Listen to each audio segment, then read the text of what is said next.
Allora noi ritorniamo allo stadio Tenni perché andiamo a sentire l'appello lanciato dal vice sindaco Gentilini.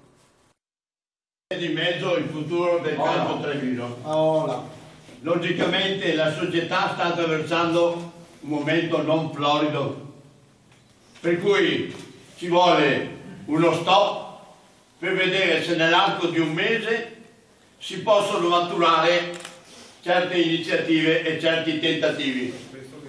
Perché se cominciamo adesso a combattere l'uno contro l'altro è finita. Allora io chiedo a tutti voi di farvi parte interessata a contattare se qualcuno si vuole entrare nella società o addirittura a rilevare la società, perché il momento è un momento di crisi mondiale dappertutto.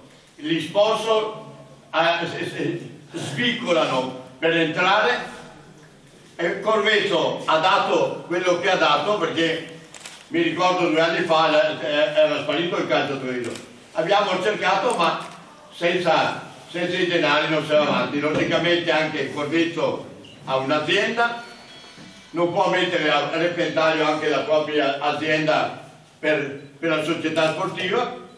Noi dobbiamo fare unione. Io ho cercato e cerco tutti i grossi industriali, ma tutti quanti mi dicono ma sindaco, ho i pensieri miei, ho da un negozio qua, ho da far parte, cioè è un momento, ma adesso è un momento di stop. L'alternativa qual è?